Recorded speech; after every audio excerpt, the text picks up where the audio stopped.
Olá, boa noite. Meu nome é Léo Vitor Landowski, eu sou aluno da Universidade Tecnológica Federal do Paraná e eu vou apresentar um trabalho sobre a gestão da comunicação em desastres ambientais. Esse trabalho vai ser apresentado para a disciplina de Comunicação Oral Escrita, que é ministrada pelo professor Guto Moliani. Bom, o artigo de Wilson da Costa Bueno, Gestão da Comunicação em Desastres Ambientais, Conflitos de Interesse, de Práticas e de Discurso, é um artigo que trata de como a comunicação deve ser feita em caso de desastres ambientais. E também ele vai estudar o caso de Mariana em 2015, do rompimento da barragem da Samarco. Os desastres naturais têm um alto custo econômico. No Brasil, num período de cerca de 20 anos, foram gastos cerca de 55 bilhões de dólares em decorrência dos desastres naturais. E no mundo, somente em 2016, foram gastos cerca de 175 bilhões. Esse dinheiro poderia ser usado para outras coisas, como saúde, segurança, educação, investimentos em infraestrutura, mas infelizmente ele tem que ser gasto no reparo de danos causados por esses desastres.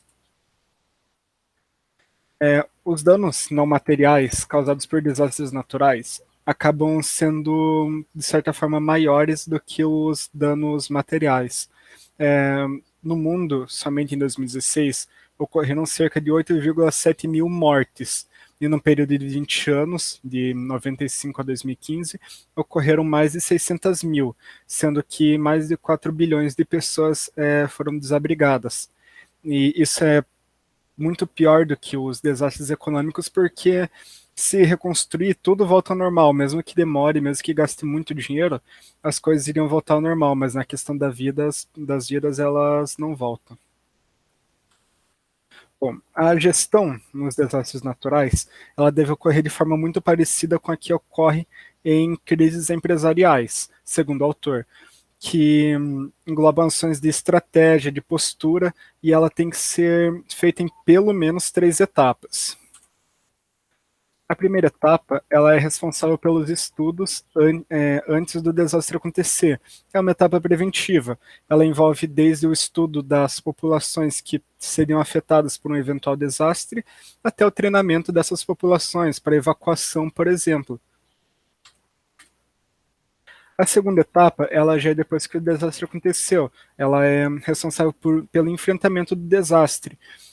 Ela também é uma etapa de estudo, onde vai ser estudado quais planos vão ser usados para combater as consequências desse desastre e quais populações foram afetadas e de que forma elas podem ser amparadas. A terceira etapa, ela é a etapa que ocorre a ação em si. E é a etapa que realmente são enviadas equipes médicas, equipes de bombeiro, equipes de resgate, de reconstrução, tudo isso está na terceira etapa. E ela tende a ser a mais custosa e a mais demorada, mas também, de certa forma, é a mais importante. O caso da barragem de Fundão da Samarco, em Mariana, é considerado o maior desastre natural na história do Brasil. E ela aconteceu porque havia uma barragem em Mariana da Samarco que ela se rompeu devido ao excesso de dejetos. E isso aconteceu por causa de vários erros da empresa, porque, segundo estudos, ela já sabia que isso poderia acontecer da barragem se romper. A Samarco cometeu erros que, inclusive, são de comunicação, porque houve um processo de corrupção dentro da empresa em que esses danos na barragem, devido ao excesso de rejeitos, foi negligenciado. E por causa disso que aconteceu o desastre. Engenheiros já tinham visto que a barragem poderia se romper, mas a diretoria da empresa negligenciou isso e deixou que passasse. Também outro erro que a Samarco cometeu foi na comunicação com as pessoas, com os habitantes da cidade de Mariana, que a barragem havia se rompido, porque era para as pessoas receberem avisos em sirenes, na TV, nos celulares, que a barragem havia se rompido, mas isso não aconteceu, houve essa falha de comunicação. E se não tivesse ocorrido essa falha, muitas vidas seriam poupadas, pois daria tempo de talvez evacuar parte da cidade. E, além disso, houve um processo corrupto na Samarco, que tentou censurar a imprensa e fingindo que nada, que o que tinha acontecido na verdade não aconteceu, que não foi culpa dela, mas isso foi amplamente desmentido, foi fácil de desmentir, porque foram muitas mentiras que a Samarco contou para tentar tirar sua responsabilidade do desastre, mas a culpa é totalmente dela. Os desastres, infelizmente, vêm ocorrendo com cada vez mais frequência no mundo. E as instituições, como grandes empresas, como o governo, devem dar mais importância a isso, porque muitos desses desastres são culpa do próprio homem, que, como da Samarco, que é um desastre que vai afetar a própria natureza por muitos anos, que talvez seja irreversível e que é a culpa do homem.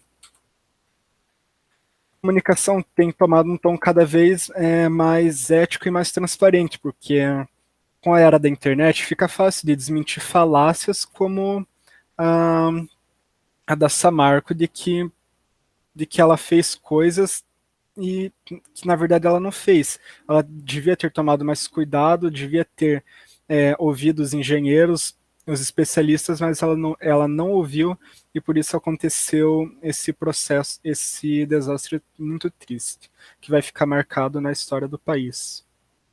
Obrigado, boa noite.